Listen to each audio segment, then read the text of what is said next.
Hello and welcome back to the Fullerton College Pre-Press class. This is your instructor, Ben Hewitt. Pardon the birds, I'm recording outside. We're now going to come back to finish, hopefully in one video right now, the last bit of the PDF output chapter from our pre-press training. And it has been a mouthful. So we're going to look at how to do PDFs in QuarkXPress. Remember, the QuarkXPress is an older program. It was among the very first that really made desktop publishing and graphic design on computers possible.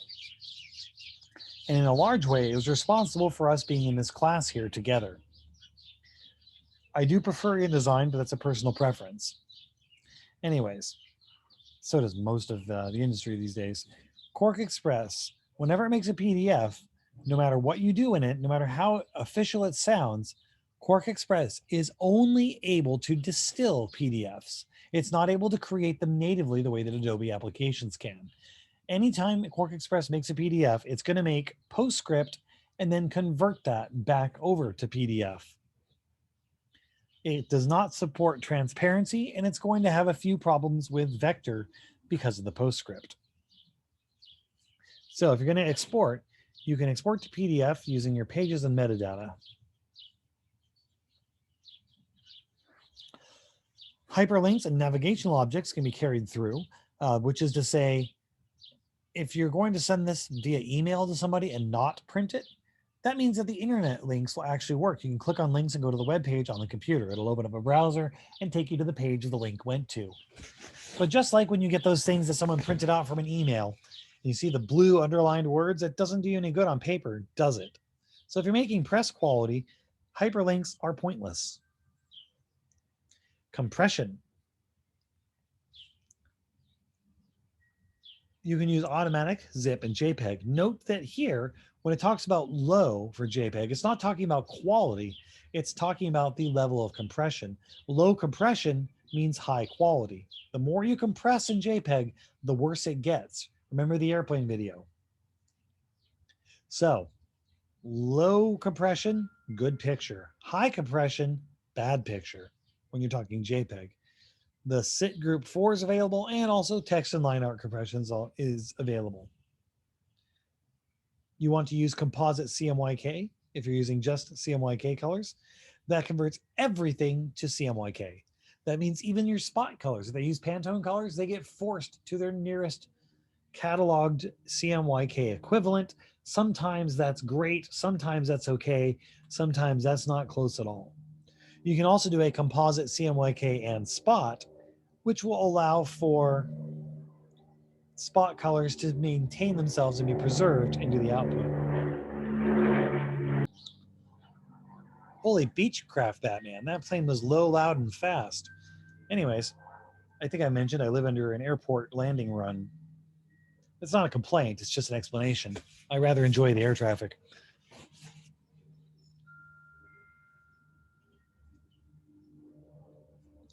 Make sure I'm on the right page here. Fonts. Old QuarkXPress 7 will subset everything. We already talked about what subsetting means. It means no matter what, it's going to subset. Newer versions will give you the option. Marks and bleed. You can allow for things like registration marks. That seems to be about it actually on this one. Yay, registration marks. And then bleed settings. Yes, bleed settings. And I love it. They have it here correctly. Let's go ahead and zoom in on that.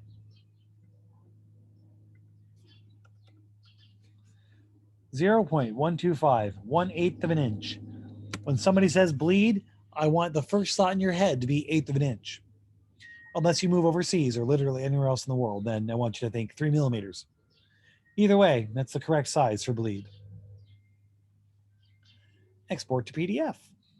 So, the layers, you can include the layers. You can also choose to show some layers, but not all the layers on an output. Why would you not want all the layers? Well, sometimes you put different things on different layers. You want to turn them on and off. Sometimes you can use it as a on-off switch, actually. I used to work with some stuff, and I've done it both through layers and through spot colors, spot plates, that allow you to have different prices for different things. If you have a wholesale and retail version of the same catalog, The shops that want to sell your stuff will know how much it's going to cost to buy them from you and keep in the shop. And the local people buying them at home will know how much it'll cost to buy them and have them shipped to their house individually rather than by the crate. And that's done by having one layer for one and another layer for the other. And you can export them all or export some of them. So you can send out different versions of the PDF depending on which layers are active. You can specify resolution for how it's going to achieve its flattened transparency objects. QuarkXPress always, always, always flattens transparency. It will not give you transparent effects in its output PDF. That is because it's going to PostScript, and PostScript doesn't do transparency. Remember that PostScript basically means you've already printed it, but instead of producing it out of the printer, you've printed it and frozen the data of it printing in time and space and saved it as a file instead. You reach into the network and grabbed the print file while it was on its way to the printer, and it's basically printed as it's going to be printed, but it's not physical yet. So anyways, transparency doesn't exist there. Vector objects at 600 DPI, that's on the good side of meh. Remember, you want 1200 if possible for vector, and drop shadows and blends for 300. OPI comments are allowed to come through as objects. And if they do, it makes it so you can't really edit them very well in Acrobat. They show up the wrong way in Acrobat. So OPI can be tricky through here. Unless you're using a special workflow that needs OPI, don't use it. I've never used it, not my whole career. I've never seen it in use, but it might be in use somewhere. And if it is, good luck.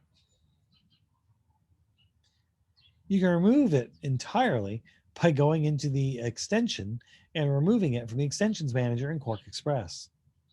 You just disable it, so it's not even an option anymore. Just say, leave me alone, OPI. No one loves you anymore. And it'll be kind of true.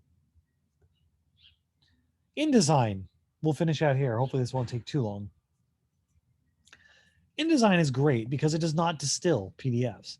InDesign, by being made by the people who invented the PDF, actually has a little bit of Acrobat built into it, and it is able to conjure and create PDFs on the spot rather than making PostScript and trying to capture it to make a PDF. It's able to just generate a PDF. And by doing that, it makes it possible to create much higher quality ones and doing things that are not possible in other systems. Because it doesn't use PostScript, it's going to do a lot of better stuff for you.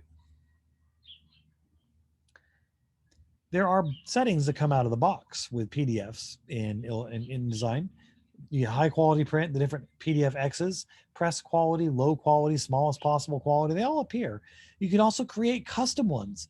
At my previous job, we had one that was just the name of our company, and that was the output we made whenever we were going to print something in-house.